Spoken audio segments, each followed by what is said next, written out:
आज के लेक्चर में हम सीरियल बस आर्बिट्रेशन को डिस्कस करने वाले हैं। सीरियल बस आर्बिट्रेशन हमारी स्टैटिक बस आर्बिट्रेशन का एक टाइप है। ऐसे ही एक दूसरा टाइप पैरेलल बस आर्बिट्रेशन भी है, वो हम अपने नेक्स्ट लेक्चर में देखेंगे। बट फिलहाल फोकस करते हैं आज के लेक्चर पर, जो है हमारा सीरियल बस आर्बिट्रेशन। सीरियल बस आर्बिट्रेशन को हम डेजी चेन आर्बिटर या आर्बिट्रेशन भी बोलते हैं। एक्चुअली यहाँ पर क्या होता है, हमारे पास मल्टीपल प्रोसेसर्स हैं। तो एक सिस्टम लेते हैं जहाँ पर हमारा ये प्रोसेसर 1 है।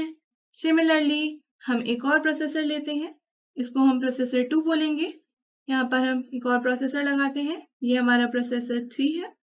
और हमने लगाया यहाँ पे एक और प्रोसेसर, दैट इज प्रोसेसर 4।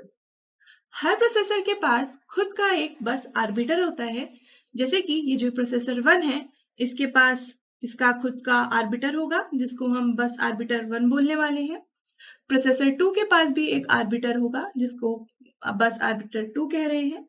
ये बस आर्बिटर 3 है एंड सिमिलरली ये बस आर्बिटर 4 है। हर प्रोसेसर के पास खुद का एक आर्बिटर है। हर एक प्रोसेसर के पास इस आर्बिटर के साथ प्रायोरिटी लाइंस होती हैं, जिसको हम priority input and priority output बोलते हैं। तो ये मेरा हुआ प्रायोरिटी इनपुट और ये है priority output of first processor. ये प्रायोरिटी इनपुट, ये प्रायोरिटी आउटपुट। सिमिलरली प्रोसेसर 3 का priority input and priority output, processor 4 का priority input and priority output. तो ये प्रायोरिटी आउटपुट जो प्रोसेसर 1 का है, ये इनपुट बना, प्रायोरिटी इनपुट बना प्रोसेसर 2 के लिए। सिमिलरली यहाँ पर जो प्रोसेसर 2 का प्रायोरिटी आउटपुट है, ये प्रोसेसर 3 के लिए प्रायोरिटी इनपुट बना। एंड सेम ऐसा है यहाँ पर भी हुआ, ये जो प्रोसेसर 3 का प्रायोरिटी आउटपुट है, प्रोसेसर 4 के लिए प्रायोरिटी इनपुट बना। हम जो हमारा प्रोसेसर फर्स्ट है, उसमें जो प्रायोरिटी इनपुट होता है उसको 1 देते हैं। ये सारे प्रोसेसर कनेक्टेड होते हैं एक बस बिजी लाइन से। तो चलिए यहाँ पे हम कनेक्ट कर देते हैं इन सबको बस बिजी लाइन। तो ये सारे प्रोसेसर हमने बस बिजी लाइन से कनेक्ट कर दिए। जैसा कि हमने अपने प्रीवियस लेक्चर में डिस्कस किया था कि जो हमारा स्टैटिक बस आर्बिट्रेशन होता है, वो डिपेंड करता है हमारा कि कौन सा जो हमारा प्रोसेसर है वो प्रायोरिटी लाइन के क्लोज है, हम उसको हाईएस्ट प्रायोरिटी देते हैं। तो जैसे कि हमारा ये जो प्रोसेसर 1 है, वो प्रायोरिटी लाइन के सबसे क्लोज है, इसीलिए ये हाईएस्ट प्रायोरिटी क्या हो गया। और ऐसे ही अगर हम इधर साइड मूव करेंगे तो जो हमारा प्रोसेसर 4 है वो सबसे दूरी पे है प्रायोरिटी लाइन से, तो ये हमारा लोएस्ट प्रायोरिटी प्रोसेसर हो गया। तो इस केस में क्या होगा कि अगर processor 1 and processor 2 same time पे बस के लिए रिक्वेस्ट कर रहे हैं, तो control on the basis of priorities जाएगा, जिसमें हमारा जो कंट्रोल है बस का, वो प्रोसेसर 1 को दे दिया जाएगा। यहाँ पे एक और चीज समझ लीजिए कि अगर कोई प्रोसेसर बस को यूज करना चाहता है या एक्सेस करना चाहता है, तो उसके लिए जो प्रायोरिटी इनपुट है वो होता है 1 और वो अपना प्रायोरिटी आउटपुट सेट कर लेता है 0 पे। तो इससे ये समझ में आता है कि जो प्रोसेसर है वो बस को एक्सेस कर रहा है। तो इस केस में अगर हमने यहाँ पे प्रायोरिटी इनपुट 1 दिया है और इस प्रोसेसर को कुछ सेंड करना है या बस का एक्सेस चाहिए है, कंट्रोल चाहिए है, तो ये प्रोसेसर आउटपुट को 0 सेट करेगा। जैसे ही ये 0 सेट कर लेगा तो कंट्रोल इसके पास आ जाएगा और ये बस को एक्सेस करने लगेगा ट्रांसमिशन के लिए या कम्युनिकेशन करवाने के लिए।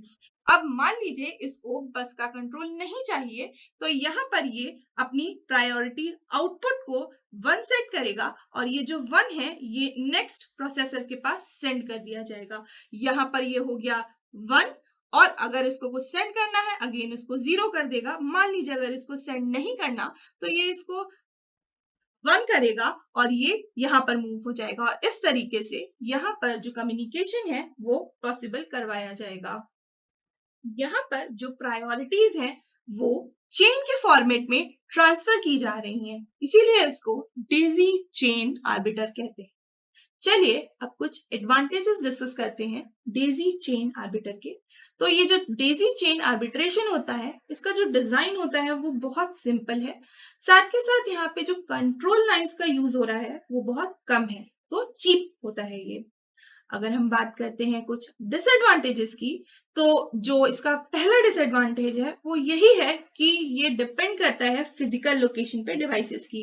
जैसे कि मैंने बताया कि ये हमारी प्रायोरिटी लाइन है, सबसे पास में प्रोसेसर 1 है तो हाईएस्ट प्रायोरिटी इसकी होगी, भले ही इसे कुछ भेजना हो नहीं भेजना हो, लेकिन सबसे पहले इसी से पूछा जाएगा कि इसको बस का कंट्रोल चाहिए या नहीं। अगर नहीं चाहिए होगा तो सीक्वेंशियली हम नेक्स्ट प्रोसेसर में जो हमारा प्रायोरिटी इनपुट रहता है वो भेजते हैं, और फिर सेट होता है, जैसे मैंने अभी एक्सप्लेन किया उस तरीके से प्रोसेस होता है।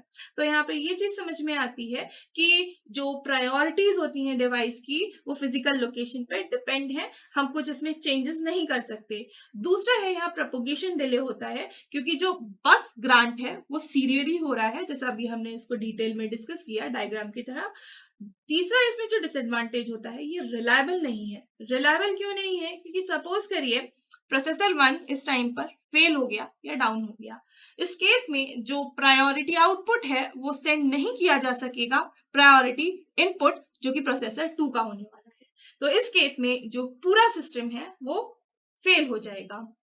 यहाँ पर एक और डिसएडवांटेज जिसका हम ये देख सकते हैं कि जो लो प्रायोरिटी डिवाइस होता है या जो लो प्रायोरिटी प्रोसेस होता है उसको लॉन्ग टाइम के लिए वेट करना पड़ता है बस के कंट्रोल को लेने के लिए, और एक बार बस का कंट्रोल मिलेगा उसके बाद ही वो कम्युनिकेशन कर पाएगा।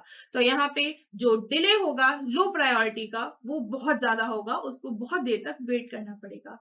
तो आज हमने समझा डेजी चेन आर्बिट्रेशन डिटेल में।